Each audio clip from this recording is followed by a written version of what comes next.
আমাদের কৃষক ভাইরা আজকে ফসল ফলাবে, এই সার কোত্থেকে আসবে? এই দেশে সার কোত্থেকে আসবে? এই সার ইম্পোর্ট করে আনতে হবে, আর এই ইম্পোর্ট করতে হলে ডলার লাগবে। এই ডলার কারা এই ডলার কারা বাংলাদেশে আনে? এটা আনে গার্মেন্টস মালিকরা আনে, আর হচ্ছে রেমিটেন্স যোদ্ধারা 14% আনে, আর 84% আনে গার্মেন্টস মালিকরা। কিছুদিন আগে আমি শ্রমিক লিডারদেরকে বক্তৃতা দিতে শুনলাম যে বন্ধ ইন্ডাস্ট্রিগুলি খুলে দিতে হবে। আরে সে মালিক এখন কেন খুলে দিবে? এখন কেন গার্মেন্টস মালিকরা ইন্ডাস্ট্রি খুলে দিবে? তোমরা লিড দিয়ে এই গার্মেন্টস ইন্ডাস্ট্রি বন্ধ করতে পারো, এখন খুলতে পারো না? একটা ইন্ডাস্ট্রি বানাতে পারো না? বানায় তাদেরকে চাকরি দাও।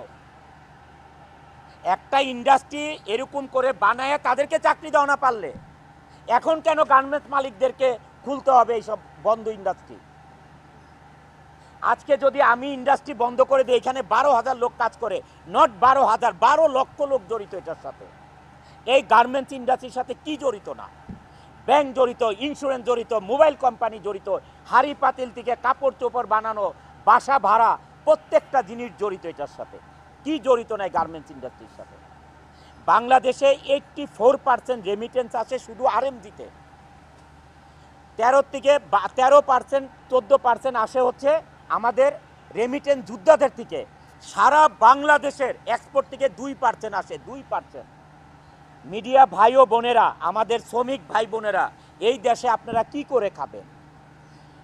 আমার শ্রমিক ভাই বোনেরা, আপনারা কি করে খাবেন? মিডিয়া ভাই বোনেরা, আপনারা এটা প্রচার করুন যে এই দেশ কি দিয়ে চলবে।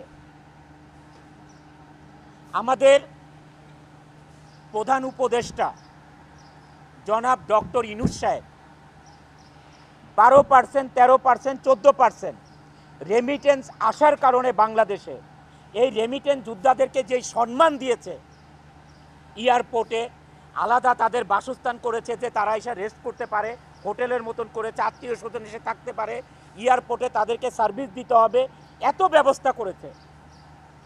যারা 84% বাংলাদেশে রেমিটেন্স আনে তাদের জন্য কি করেছে?